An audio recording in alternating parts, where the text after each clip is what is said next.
Chapter 1. We're going to need a mage. An explosion is both a beginning and an end. Nietzsche, the Mad Dragon. The border between the two regions was wrapped in glacial silence. Ibria had always suffered under the weight of the cold, perhaps due to its towering altitude. Lemuria, though flatter and lower, offered no relief. Its chill was just as cruel. Rivers and lakes lay half frozen across both lands, landscapes as poetic as they were unforgiving. Few ancient writings about Lemur's dwelling have survived, but one belief remains: it was once green, alive, until the dragon himself froze it all. He wanted to be alone. Most tales speak of a desolate, frozen wasteland. Yet, in the draconic letters, Lemur often complained about insects and tiny rodents nesting in the cracks of his claws. The smaller they are, the more cunning, he'd say. When the climate changed, adventurers poured into the region, chasing relics, chasing myths. At first, the council approved, recovering history, they called it, a noble cause. But it didn't take long for them to realize the black market was far more seductive than any ideal. Shamans had always been stingy with their treasures, cloaked in wild altruism. Humans. When corruption became impossible to ignore, the council condemned Lemuria and Alcantara, branding them dangerous. After all, contested lands aren't bound by the treaty. You don't blame the wild, you admire it. Empty words. Arthur is full of phrases that collapse under their own weight. No one admired nature outside of Selindor. Shamans inherited Yigi's selective empathy, masters of both magic and hypocrisy. In Ibria, the cold whispered a deeper truth. Not even the dragon gods could escape it. Beneath a pale veil of fog, three figures huddled close to a dying fire.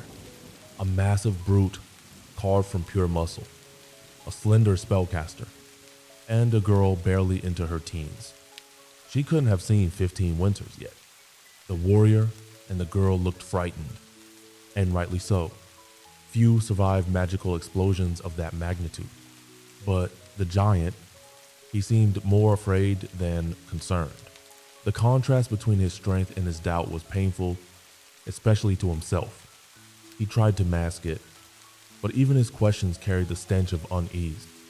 "Did you manage to talk to him?" asked Saya. His face was tense, like someone who'd weighed fear against curiosity and lost. The small blonde girl pulled back her white hood and inched closer to the fire. "We're going to need a mage." Her voice was calm, but her silver eyes reflected the twin moons, with an unwavering, unspoken truth. "A mage? For what?" the warrior replied. "We already hired Carlos." The girl smiled gently. "Carlos isn't a mage, he's a sorcerer." Her tone carried no sarcasm, only pure humility and childlike honesty. "There's a difference?" the giant asked, genuinely curious. The girl laughed and shook her head. "Honestly, it's kind of worrying that you don't even remember the difference between a mage and a sorcerer. But I'll be happy to explain." Her voice shifted into something almost academic, like a young teacher lecturing a very large, very lost student. Mages are intellectuals, by nature. They spend their whole lives studying scrolls and books from every corner of Artha. That's why they're fluent in nearly every known language, or at least enough to replicate the spells written in them. "But did Carlos even try?" Saya interrupted, as blunt as ever. "He did, but for him the instructions didn't even appear. Just like with you." "I saw it glow in your hands," Saya said, pointing at the cloth-wrapped object. "Yeah, it glows, but I can't read the writing, must be draconic." Ellie scratched her chin while holding the map. The scroll shimmered with a faint, ghostly green light. "Any mage could read that?" "Yes, all mages are fluent in draconic. Most scrolls were written in it." "I was shocked when you showed me it didn't catch fire," Saya admitted, visibly more respectful now. "Yeah, and the strangest part is, I don't even remember how I knew it wouldn't." The little girl turned the scroll in every direction, trying to decipher it. Ellie was right. There's no such thing as a stupid mage. Draconic was mandatory. Near their 10th year of training, mages enter a rare state of pure focus called solarium. In that trance, they suspend all bodily functions, redirecting every ounce of energy into thought. No hunger, no thirst, just study. She explained all of it carefully to the warrior, likely out of respect for his amnesia. Got it. And what about sorcerers? He asked. Sorcerers are chaotic. They're born with all the mana they'll ever have, so they don't bother with studying or training. At least, that's what they claim. She twirled the scroll between her fingers. Thoughtful. Gamblers, brawlers, egotists. She counted them off on her fingers. Dragons, are we really all that? Muttered Carlos, eyes half closed. Ellie kept going, now clearly amused. As I was saying. And sorcerers? Well, just look at Carlos. She pointed at the pale, lanky Hebrean. What about me? He yawned. Would you spend 10 years studying anything? She asked, smiling. Not a chance, replied the half-naked man. Ellie burst into such an honest laugh. Even Carlos cracked a smirk. The giant looked over and saw Carlos laying his clothes by the fire. The man wakes up pissed on every morning, said Saya, slapping the sorcerer's back.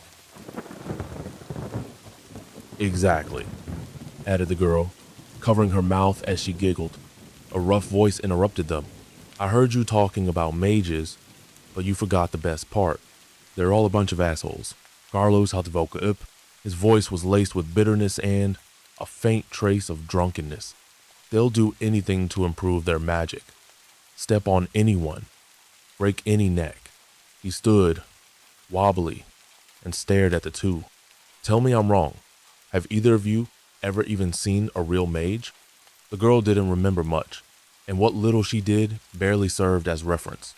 But in that moment, she didn't need to. She just laughed. Strangely, an old story came to mind, one that perfectly illustrated the difference between mages and sorcerers. Have you ever heard the tale of Lazar the Architect? She asked, turning to the sorcerer. Carlos, now practically naked in front of the fire, completing his daily ritual of waking up, raised an eyebrow. Not that I recall. He made a small circular gesture with his hand, signaling her to go on. Very well, I'll tell you.